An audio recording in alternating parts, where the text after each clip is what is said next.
ମୋ ନାଁ ହେଉଛି ବିଚିତାନନ୍ଦ ନାୟକ। ମୁଁ ସତ୍ୟ ସନାତନ ଭଗବତ ପ୍ରଚାର ସମିତିର ସମ୍ପାଦକ ତଥା ହାଟେଶ୍ୱର ଜନକଲ୍ୟାଣ ସମିତିର ସଭାପତି।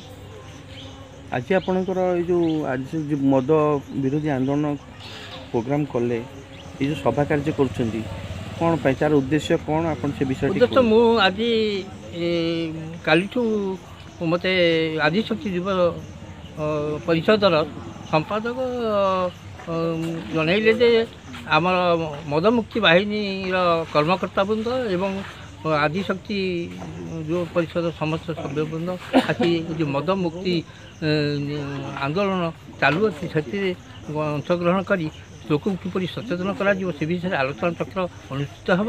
ସେଥିପାଇଁ ମୁଁ ଏହାକୁ ବହୁତ ଆନନ୍ଦର ସହିତ ଗ୍ରହଣ କଲି ଏବଂ ଏହି ସଭାରେ ମୁଁ ଯୋଗ ଦେବାକୁ ଆସିଛି। ଏବଂ ଆଜି ଯେଉଁ ସିଚୁଏସନ୍ ସୃଷ୍ଟି ହେଉଛି, ଦେଖାଯାଉଛି ଯେ ଇଏ ସରକାର ଗୋଟେ ଶୈତାନ ଗଢ଼ିବାର ସୃଷ୍ଟି କରିଛି। ଦେଶରେ ଶୈତାନ ଗଢ଼ି ଦେଶକୁ ସମାଜକୁ ଧ୍ୱଂସ କରିବା ଏକମାତ୍ର ତାଙ୍କର ଅଭିପ୍ରାୟ।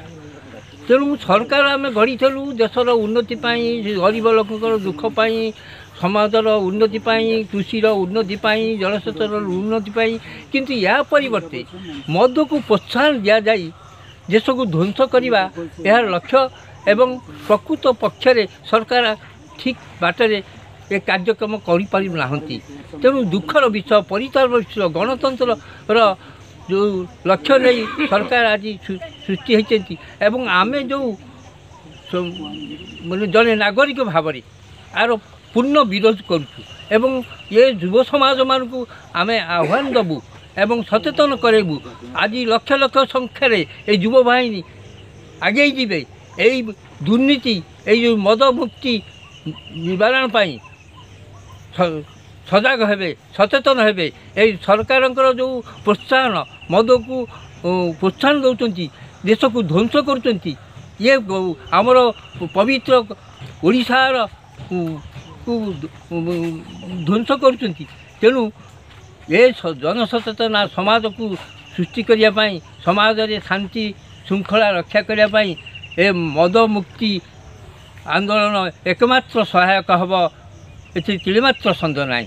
ତେଣୁ ଆମେ ସରକାରଙ୍କ ବିରୁଦ୍ଧରେ ଏ ଆନ୍ଦୋଳନ ଆଗକୁ ଜାରି ରଖିବୁ ଏବଂ ଯୁବ ସମାଜ ସେଥିପାଇଁ ସଚେତନ ହେବେ ଏବଂ ଶେଷ ପର୍ଯ୍ୟନ୍ତ, ଜୀବନ ଥିବା ପର୍ଯ୍ୟନ୍ତ ଏ ଯୁବ ସମାଜ ନିଶ୍ଚିତ ଭାବରେ ଏଥିରେ ସହଯୋଗ କରିବେ ଏବଂ ନିଶ୍ଚିତ ଭାବରେ ସତ୍ୟର ଜୟ ହେବ ଏବଂ ସମାଜରେ ଶାନ୍ତି ପ୍ରତିଷ୍ଠା ହେବ ହିଁ ହେବ।